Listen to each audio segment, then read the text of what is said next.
Pemirsa, Majelis Wali Amanat Universitas Indonesia memberikan klarifikasi resmi terkait pemberitaan penangguhan gelar Doktor Menteri ESDM Bahlil Lahadalia. Pihak UI menyebut tidak benar gelar Dr. Bahlil dibatalkan.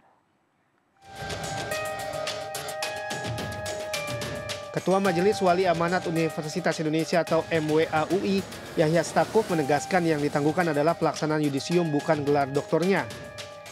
Sehingga gelar Dr. Bahlil Lahadalia tersebut menyesuaikan jadwal yudisium.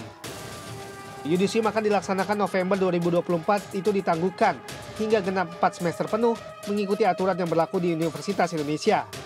Nah, mengenai disertasi Pak Bahlil, satu-satunya yang dianggap relevan untuk dinilai dengan aturan-aturan yang ada adalah bahwa ujian promosinya dilaksanakan sebelum masa 4 semester penuh. Bagaimana yang menjadi ketentuan tentang masa studi untuk doktoral berbasis penelitian. Karena itu ya yudisiumnya tidak bisa dilakukan segera. Harus menunggu sampai masa 4 semester penuh itu terlampaui. Batas 4 semester penuh itu sampai kapan? Harus dilihat. Karena aturannya menurut Peraturan Rektor nomor 26 tahun 2022 memang harus 4 semester. Yudisiumnya harus menunggu sampai seluruh masa studi itu terlalu. Sebelumnya Bahlil Lahadalia juga Ketua Umum Golkar ini menjadi perbincangan hangat publik. Usai kelulusannya dari program doktoral di Sekolah Kajian Strategik dan Global atau SKSG Universitas Indonesia ditangguhkan.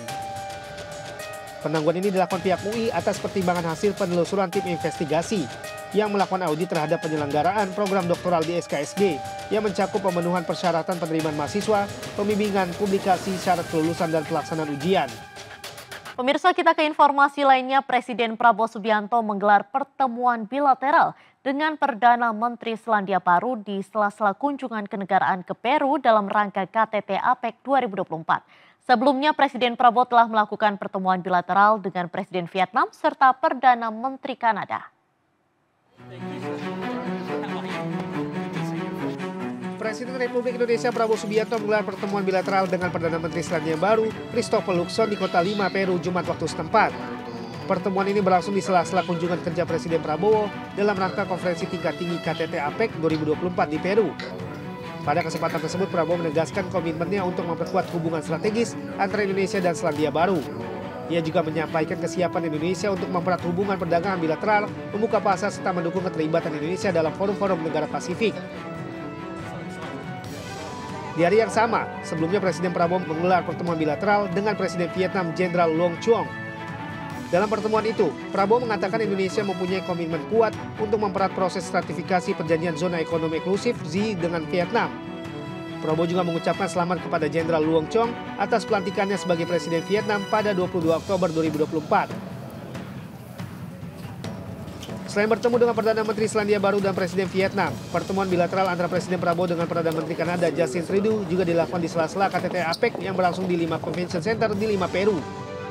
Dalam pertemuan tersebut, Prabowo mengapresiasi hubungan yang telah terjalin dengan baik antara Indonesia dengan Kanada.